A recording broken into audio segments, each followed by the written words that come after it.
This experience, whether it's a slow fade or a sudden ghosting, is deeply painful. It hits our fundamental human fears of rejection and abandonment.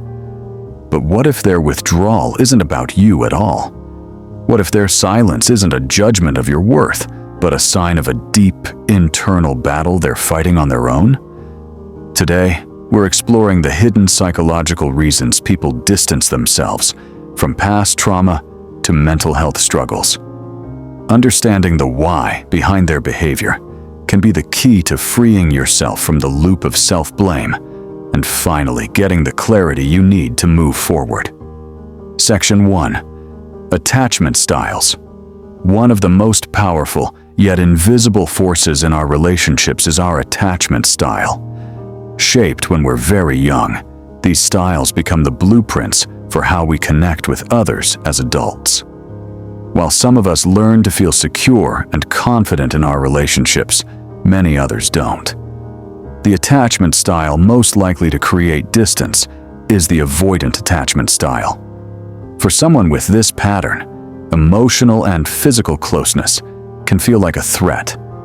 They learned early on that depending on others often leads to disappointment, so they adapted by becoming incredibly independent. They get used to suppressing their needs and keeping people at a comfortable distance, because that distance feels like safety. So, when a relationship starts getting serious, or when they feel a real connection, an internal alarm goes off. That closeness, the very thing most people want, feels like it's threatening their independence. They can get overwhelmed by the expectations of a relationship, or even just by how much they're starting to care. Pulling away becomes an unconscious strategy to protect themselves and regain a sense of control. They might not even be able to explain it. They just feel an overwhelming need for space. It's not that they don't care. In fact, sometimes they pull away precisely because of how much they care, and that feeling terrifies them. Section 2. The weight of the past. Unhealed trauma. Beyond our attachment styles, past trauma and difficult family dynamics have a massive impact on our ability to stay present in a relationship. If someone grew up in a home filled with criticism, emotional neglect, or where their feelings were constantly dismissed, closeness can become linked with danger.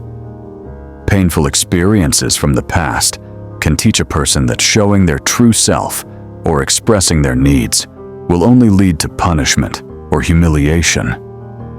So now, as an adult, when they feel hurt or overwhelmed, their brain's survival switch gets flipped.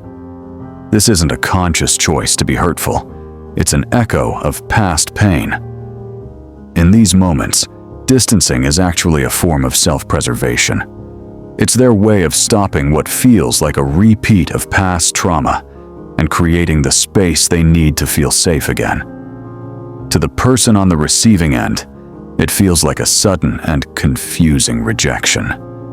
But for the person pulling away, it can feel like a desperate act of survival. They might go silent because their history has taught them that their voice will either be ignored or used against them.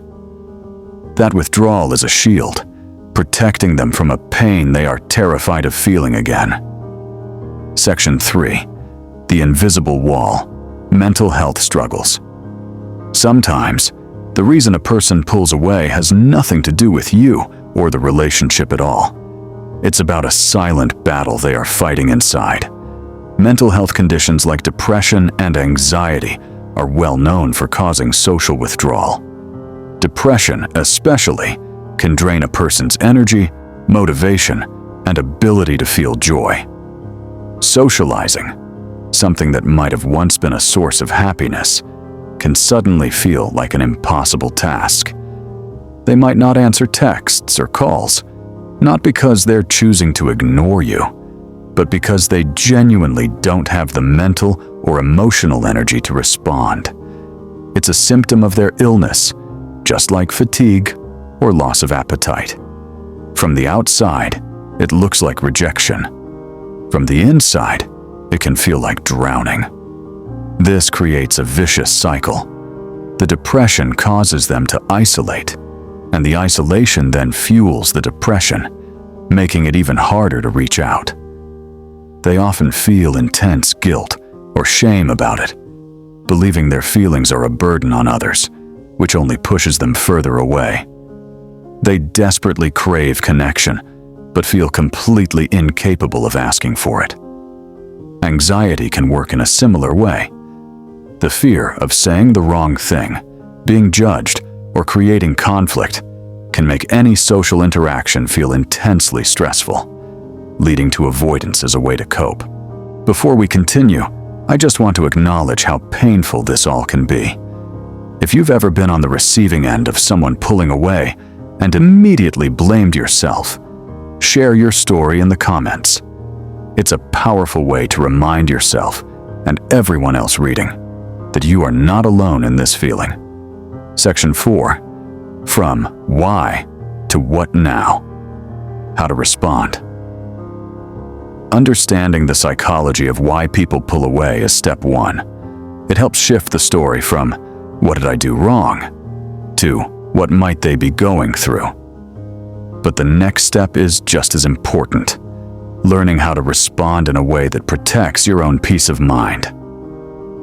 First, learn to see the pattern: less communication, shorter answers, avoiding personal topics, or canceling plans. It's a clear pattern of disengagement. The most important thing to do when you feel someone pulling away is to resist the urge to panic.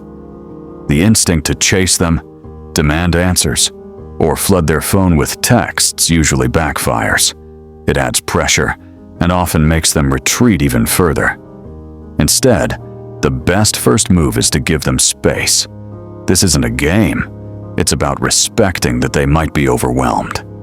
A powerful response to someone being uncertain about you is to become a little less certain of them and redirect that energy back into your own life. If you do decide to reach out, approach it with gentle curiosity, not accusation. Avoid phrases like, "Why are you ignoring me?" Instead, try framing it around your feelings without placing blame. For example, "I've noticed we haven't connected as much lately, and I'm feeling a bit of a distance. I care about you, and just wanted to check in and see how you're doing." This opens the door for a conversation without making them feel defensive. It's also so important to set boundaries for your own heart. Decide what you're willing to accept. It's one thing to give space to a friend who's struggling, but it's another to wait around forever for a partner who repeatedly disappears on you. And finally, the most crucial part: focus on your own self-worth. When someone pulls away, it's easy to internalize their distance and let your self-esteem take a nosedive. Remind yourself that their behavior is about their internal world, their history, and their struggles. It is not a reflection of your value.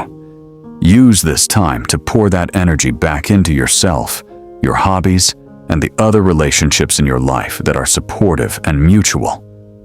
Conclusion: being ghosted, the slow fade, the silent treatment. It's a uniquely painful experience that can leave you feeling confused, rejected, and full of self-doubt.